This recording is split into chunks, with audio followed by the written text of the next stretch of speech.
Bharatiya Samaj party के उम्मीदवारों को और विशाल संख्या में पधारे हुए मेरे प्यारे भाइयों बहनों, पिंडरा से भाजपा के उम्मीदवार डॉक्टर अवधेश सिंह जी, शिवपुरी से श्रीमान अनिल राजभर जी,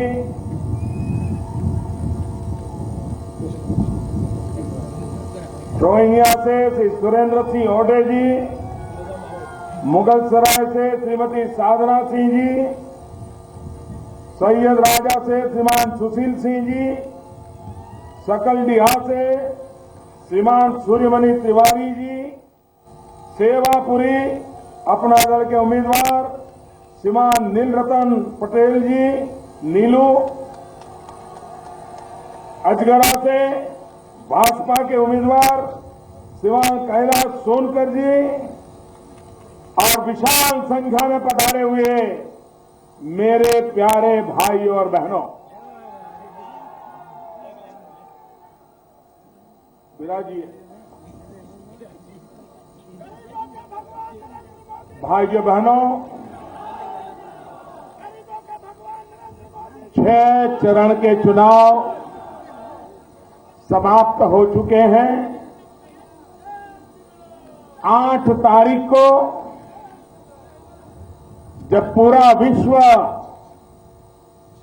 अंतर्राष्ट्रीय महिला दिवस मनाता होगा, उस दिवस 7वें चरण में आप सब मतदान करके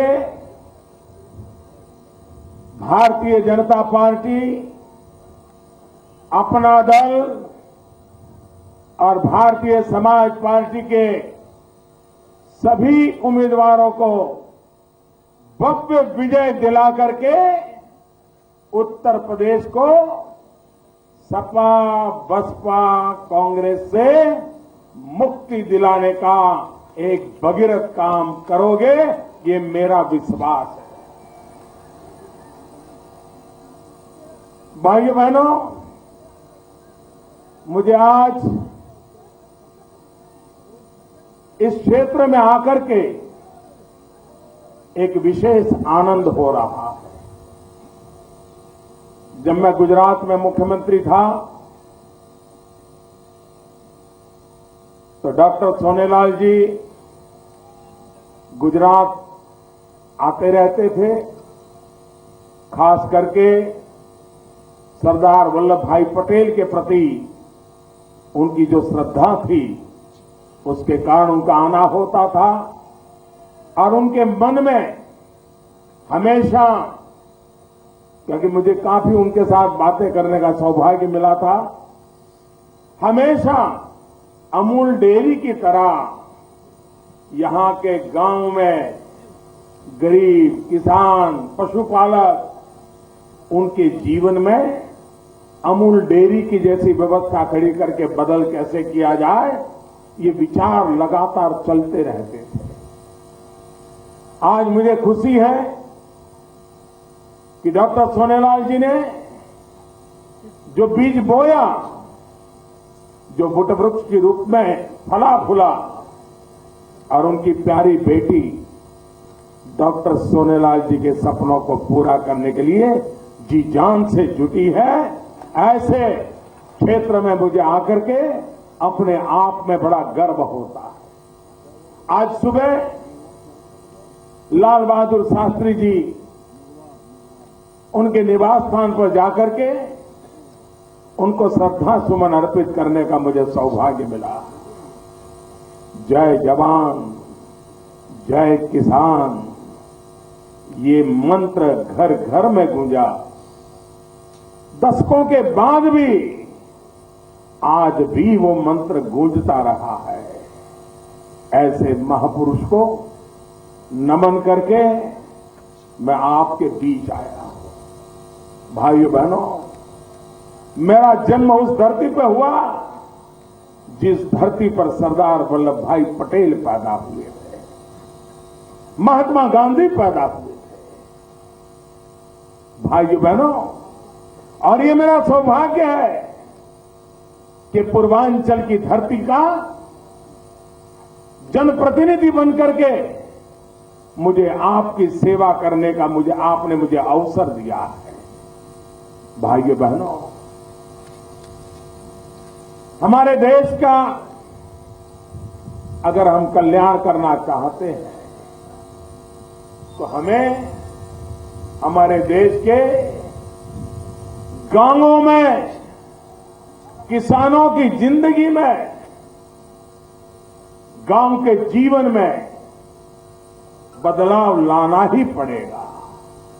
देश की अर्थव्यवस्था गांव की खरीद शक्ति जितनी ज्यादा बढ़ेगी उसके आधार पर निर्भर होने वाली है।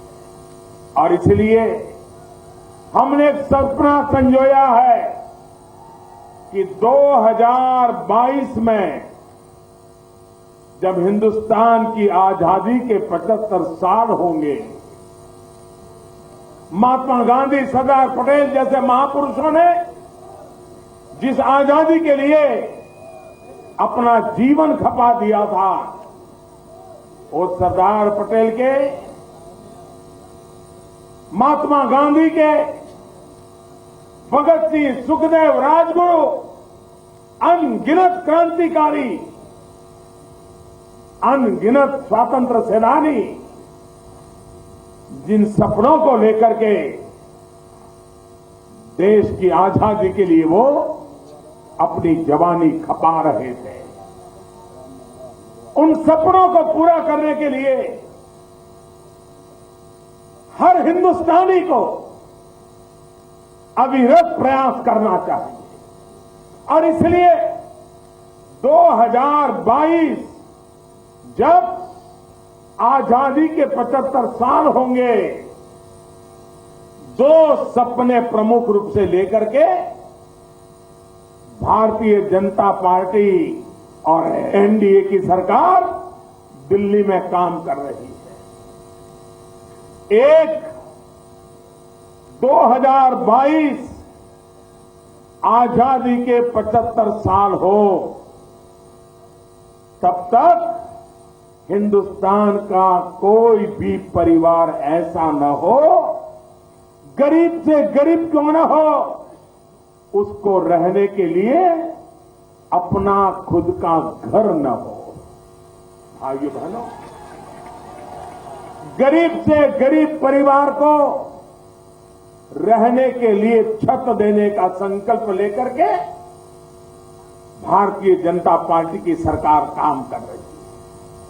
दूसरा मेरा सपना है 2022 आजादी के 75 साल हो, अभी 17 चल रहा है, 5 साल बाकी है। इस 5 साल के भीतर भीतर हिंदुस्तान के किसान की आय डबल करनी है, 2 गुना करनी है। आज अगर वो 1 लाख रुपया कमाता है तो 2 लाख पहुंचाना है। आज अगर वो 50,000 कमाता है तो 1 लाख पहुंचाना है। और भाइयों बहनों, ये संभव है। जिस प्रकार से हमने पूरा रोड मैप बनाया है हिंदुस्तान के किसान के जीवन में बदलाव लाने के लिए, एक के बाद एक हमने ठोस कदम उठाए हैं। और उस ठोस कदम का परिणाम यह है कि देश की कृषि की आवक, देश के किसान की आवक, उसकी आय डबल होगी, 2 गुना होगी। जिस धरती मां एक बीज बोते हैं और अनेक बना करके हमें देती है, कभी भी हमने इस हमारी धरती मां की शहद की चिंता नहीं की, कभी सोचा भी नहीं क्या कभी मेरी धरती मां भी बीमार होती है क्या, उसमें भी कोई बीमारी आ जाती है क्या, कभी नहीं सोचा। हमने धरती मां का इतना शोषण किया कि मां कभी हमारा हिसाब मांगती है। और इसलिए भाइयों बहनों, हमने सॉइल हेल्थ कार्ड के द्वारा धरती मां की तबीयत कैसी है उसका परीक्षण करना। जैसे आजकल कोई भी व्यक्ति बीमार हो जाए तो डॉक्टर कहता है कि लेबोरेटरी में जाकर के खून का नमूना देकर के तपास कराओ, पेशाब का नमूना देकर के तपास कराओ, थूक का नमूना लेकर के तपास कराओ, जांच कराओ, और उसके बाद रिपोर्ट आती है तब जाकर के डॉक्टर दवाई देता है। जैसा मनुष्य के शरीर का है वैसा ही ये हमारी धरती माता का भी है। और इसलिए हर खेत की मिट्टी लेकर के उसका लेबोरेटरी में परीक्षण होना चाहिए। मिट्टी का स्वभाव क्या है, गुण क्या है, दोष क्या है, किस फसल के लिए, किस फसल के लिए वो मिट्टी अनुकूल है, कौन सा खाद चलेगा, कौन सा नहीं चलेगा, कौन सी दवाई चलेगी, कौन सी नहीं चलेगी, इसको वैज्ञानिक तरीके से जांचना जरूरी है। और इसलिए भाइयों बहनों, हमने पूरी तरह हिंदुस्तान के हर किसान को इस काम से जोड़ने के लिए शासन ने, भारत सरकार ने अरबों खरबों रुपयों का खर्च लगाया है।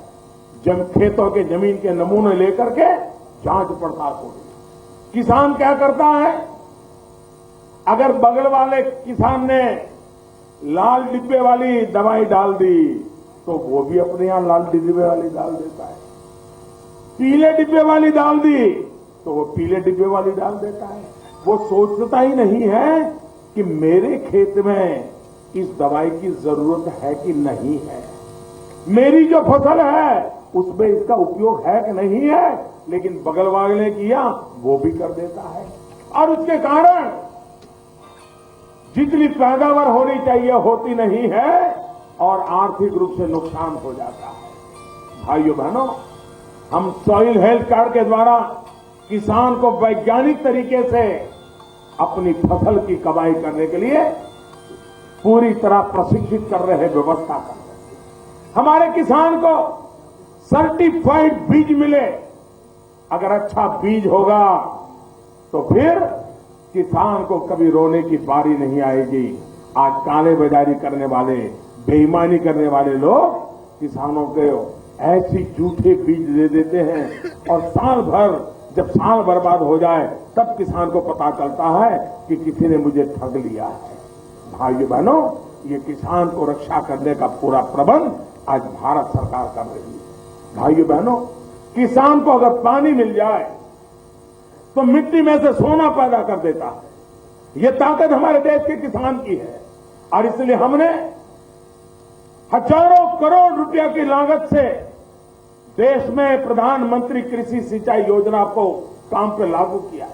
पुराने डैम बने हुए हैं लेकिन पानी ले जाने के लिए कैनाल नहीं बनी हुई है। भाइयों बहनों, कहीं पर पानी नीचे चला गया है, कुओं को रिचार्ज करने की जरूरत है। हजारों करोड़ रुपया, अरबों खरबों रुपया करके देश में किसान को पानी पहुंचाने की दिशा में एक बड़ा भगीरथ काम हमने शुरू किया है।